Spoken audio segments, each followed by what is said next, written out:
Hello viewers, good morning, good afternoon, good evening, wherever you are around the world. My name is Agbo. Welcome back to my class. And today I want to talk about COVID-19.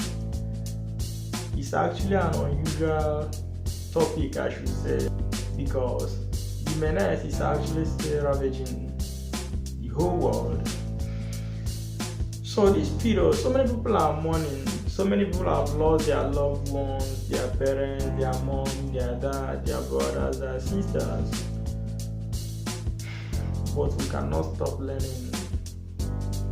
We must continue to learn.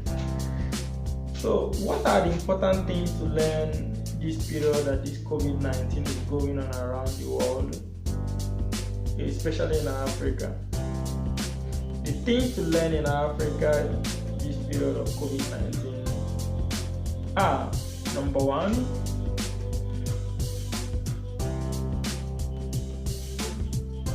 is language. So why did I say number one is language? Language can be any language, right? Yes. So I live in Italy, and during this period of COVID-19, their prime minister almost every 1 hour comes to their live television and address their people using their language, their Italian language. Very proud of it. We, the visitors, we the foreigners in their country, we have to learn their language in order to understand what is going on. So you have to learn the Italian language to know what is going on in Italy right now. Very, very important. In Spain, their prime ministers were almost every 2 hours, every half a day, addressing them in their live television using their Spanish language. If you live in Spain and you are not from Spain, you have to learn their language to understand what is going on. In Germany, the same thing. In England, they use their English language to address their people. In China, where the whole thing started, in Wuhan, they use their Chinese language to address their people.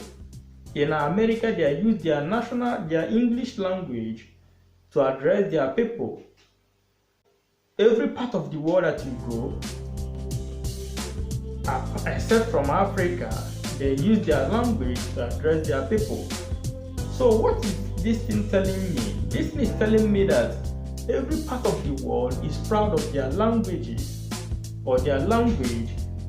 Only in Africa that we try to emulate other people's language, and we claim to be proud of it. We try to even be much more proud speaking another person's language rather than our own languages. I come from Nigeria, for example. Our president has not even come to address Nigerians about the COVID-19. And whenever he comes, which language is he going to use? We don't have any language called Nigerian language.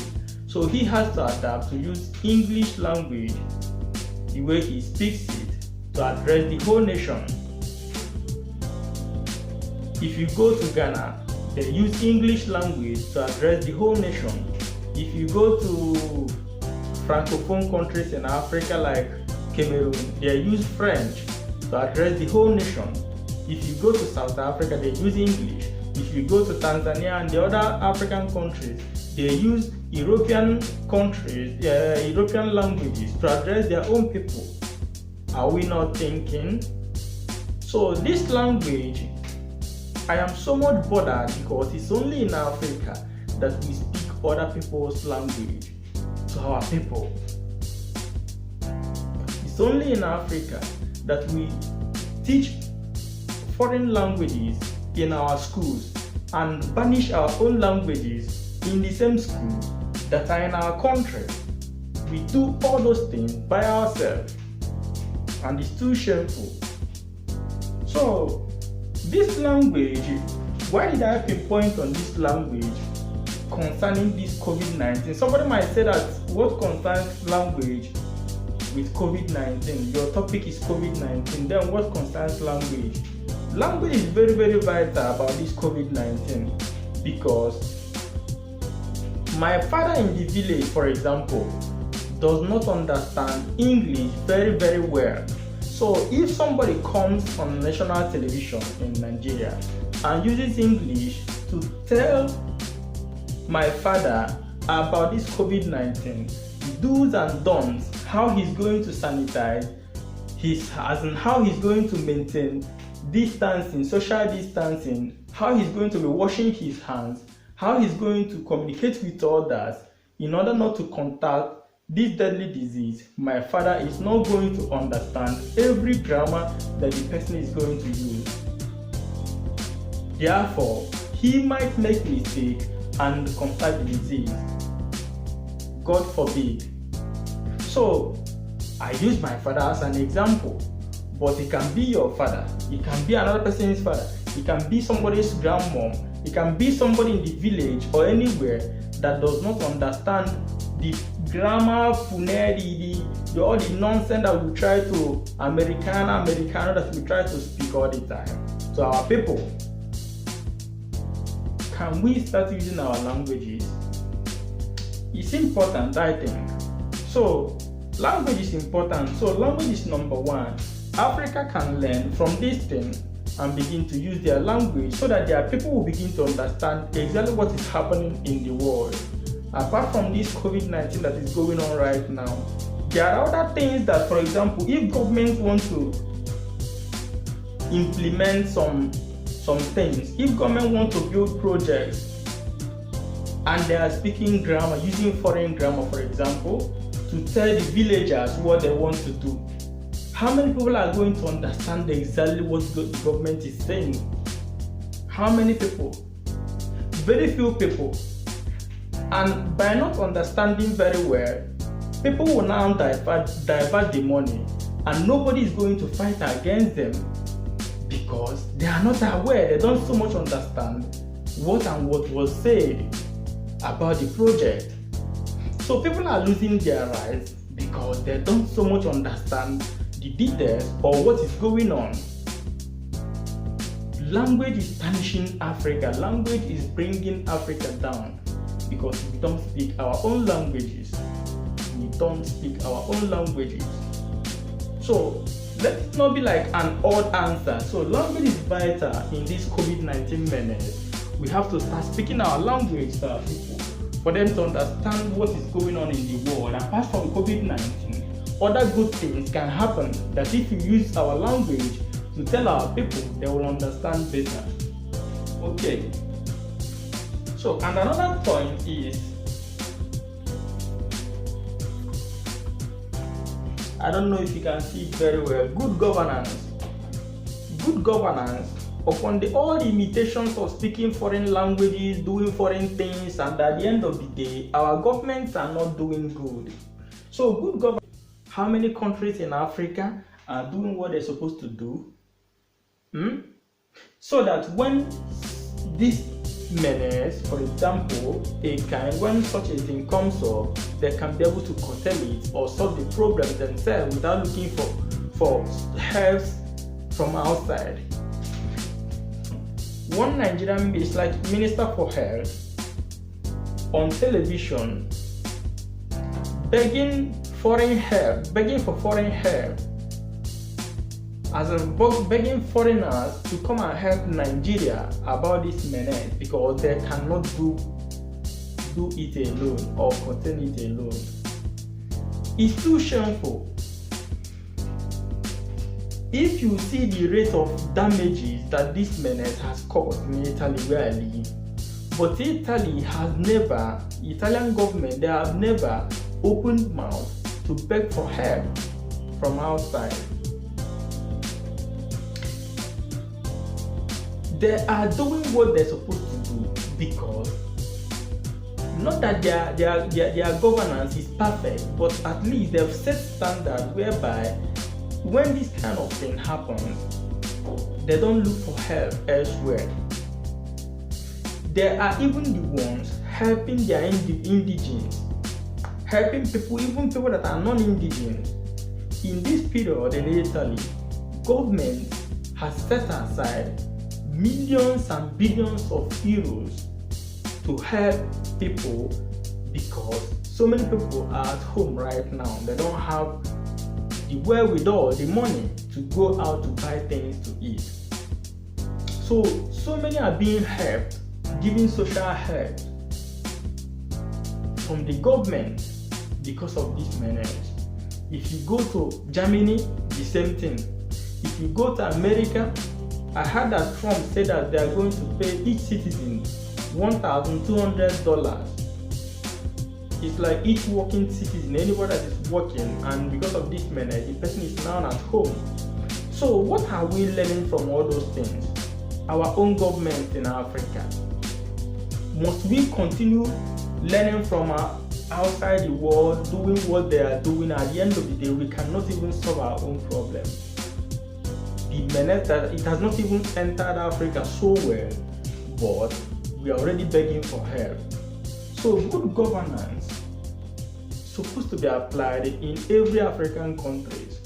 It's too shameful whenever, if you live in abroad, for example, and whenever they see you as a black, they'll be looking down on you because the stories that come out from Africa is not all that nice. So no matter how you keep up, no matter even if you wear ties, even if you are wearing suits from morning till night, whenever the ones we call Odibo, but whenever they see you on the road, they will look down on you because they will be like, is it not all those people that are begging on the street? Is it not all those people that their places are bad? Their leaders are bad, they are nothing, all of them are trooping in here to disturb our peace. So they don't value us much. Them not valuing us much, we don't even value ourselves, even in our own country. Because we keep on learning their language, we keep on dressing like them, we keep on doing everything that they do, we keep on begging them for help. Every single thing we run to them to beg them for help. In China, where this COVID-19 started, Nigeria was about to borrow money from China when the whole nonsense started. Begging China money, a whole Nigeria begging China money. China as a country wants to take over the whole of Africa. China as a country wants to recolonize Africa as a whole. And our people are happy, relaxing, and as if nothing, no problem, as in it's a normal thing. They are white, they are more intelligent, this and that. And if you go to some African countries now, they are even in the school teaching their children, their young ones, Chinese language. Very proudly teaching their young ones Chinese language. And so on and so forth. So without good governance, Africa can never go anywhere. If we elect somebody that is not even speaking the so-called English or French, but the person is doing well, he will be the best president in Africa. So language is not our problem. Somebody that is speaking very nice English, we don't need it to lead us. We don't need it. We need somebody that have the heart of African men, as in that can develop Africa, and that is all we want. So that we begin to have respect from every part of the world. If you live outside Nigeria, outside Africa, for example, you will know what I'm talking about, because we worth nothing to them. No need of pretending. We can pretend as long as we want, but we worth nothing to them. They can be smiling and chatting with you, but at the end of the day, they see you as minors. They see you as inferior. They see you as second hand. So good governance is important, so that we, even we in diaspora, we begin to go back to our countries in Africa. And under this good governance, we have so many other things like data collection. Data collection in terms of ID card, identity card. So data collection, identity card is number one. I will always use Western world to make an example. If you come to Western world, where I live, for example, they don't play with ID card. Once you come into this country, the first thing that they're going to give you is identity card. And this identity card is computer verifiable. You can verify it through computer. If the ID card is not valid, every part of Italy or Europe that you go, they will see that it's not you. That either you forged it or it's for another person. So ID card. Take for example, the Boko Haram that is destroying every part of northern Nigeria. Do you think that if Nigeria have valid and authentic ID card that the government can control using computer, do you think that Boko Haram will still be in place? No. So nobody could have still been talking about Boko Haram. Do you think that Boko Haram can survive in a place like Italy, Germany, America, as in USA, Spain, China? Name so many of them. Boko Haram can never succeed because number one thing is ID card. Whatever you do, you are being controlled. You are being controlled. If you have car, if you use the car to do anything that is not good, the car is tagged to your name, to your ID card number, to your age, to your face, to everything that you have in your life. If you have house, if you have machine, so whatever you do, they will catch you using computer. If you have car, if you have shop, if you have bicycle, if you have anything at all that you have, and you mistakenly use the thing to do anything that is not good, police or army, they will catch you and they will control your ID card. Once they see that it's related to you, you are gone. So activities of Boko Haram could have gone a very long time had even ID card system is working in Nigeria. So ID card is very, very important in the whole of Africa. ID card, that is data collection. So ID card, very, very important. So and other things which maybe I might not start writing all of them. Building good roads.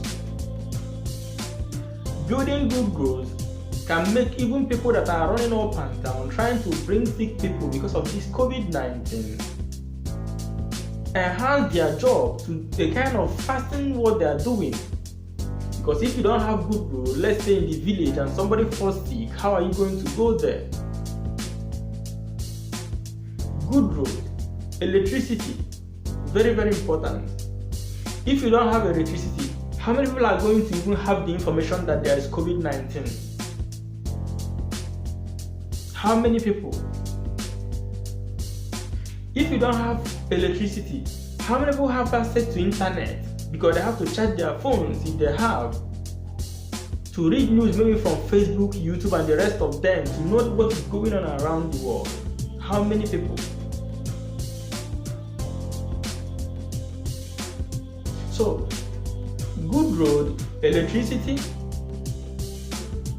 government social help for people that are having low income and for people that are not employed is practiced every part of the world, only in Africa. So government social help is important, but all those things are buckled to data collection, which is ID card, because who and who do you know that is poor or that is having low income to start giving social help if you don't have their data? Who and who? So data collection, under it you have Social help system.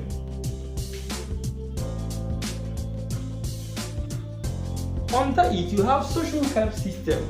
Social help system is being practiced everywhere. Only in Africa that is not practiced. Whereby someone that has low income, someone that is unemployed will be helped by the government.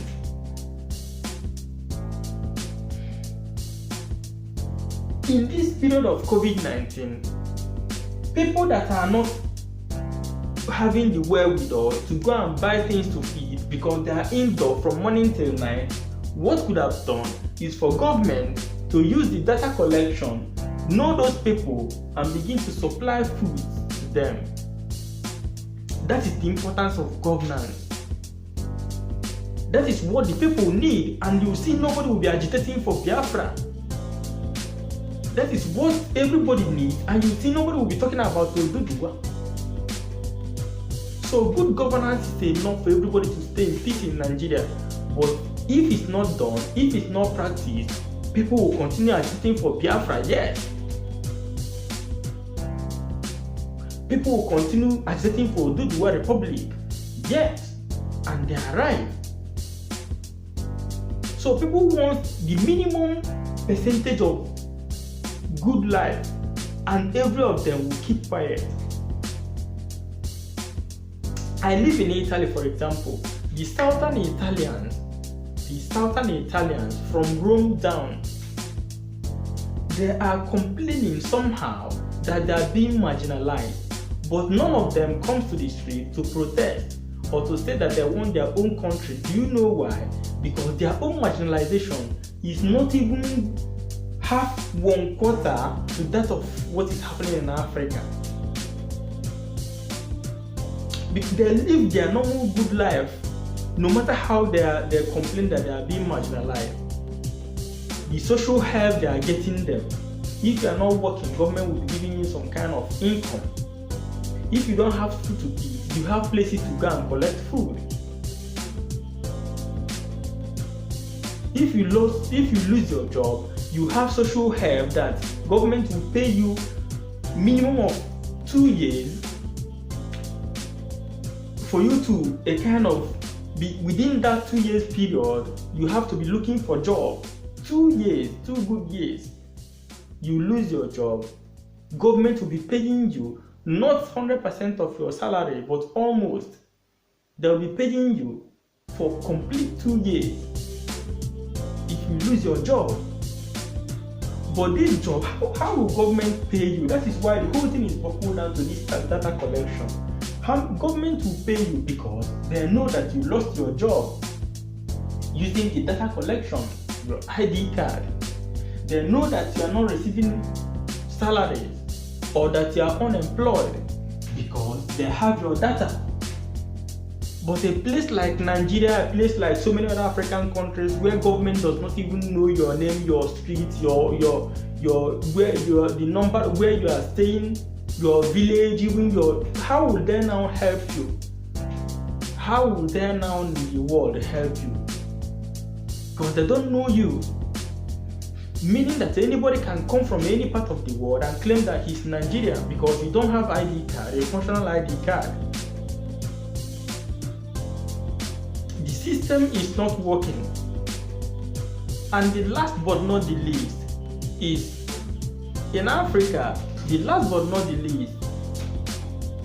those things about COVID-19, what we are going to learn is giving power to the people. What do I mean by giving power to the people? So, giving power to the people, what do I mean by that? If government is doing what they're supposed to do, we could have like so many entrepreneurs that are developing like technologies, so many companies that are building technologies to curtail this menace. So many people that are talented. And so we have so many talented guys, so many talented young, old, middle-aged guys, so many that could have gone into research looking for our natural means of curing whatever kind of disease. I believe that Africa has the godly power, as in the God-given power to cure even HIV/AIDS. In Africa, the roots that we eat in Africa, the kind of leaves and whatever, all those natural things that we use to cure so many types of diseases in Africa back in the days, I believe that so many of them are still powerful to cure this kind of disease called COVID-19. But are people given the power to do so? How many people that are being supported by the government to showcase their talent, to develop what they have in the head, the God-given talent that they have? Talents are dying in Africa. People are talented to build electronics, to build cars, to build ships, to build planes, to develop any kind of things that are not even in existence right now in the world. People in Africa, so many of them are talented to do so, but governments are not supporting it. And likewise, I believe that some people have the talent to get the major cure to this COVID-19, but the power is not given to the people. I've watched the video of Maurice Iru. I don't know if you know the man, Maurice Iru. This man has come to even the channel's television, telling people that yes, he has gotten the cure, the medicine that can cure this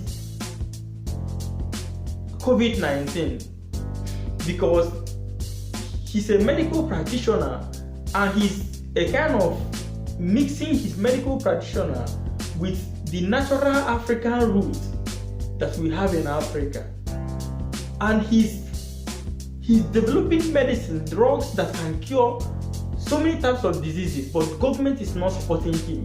I watched him live. He said that no government help, that he's doing all those things that he has been doing only on his own, and he has been trying to survive, to succeed, to do them, because he knows that one day if government begins to support him, he will perform wonders. I was almost shedding tears when I watched this man. Government is not helping matters in Africa, and it's so shameful. So, thank you all for watching. Do not forget to like, subscribe, on the bell sign so that you're notified anytime I upload a new video. God bless you all. My name remains Agbo. Don't forget to come back to my channel. Bye.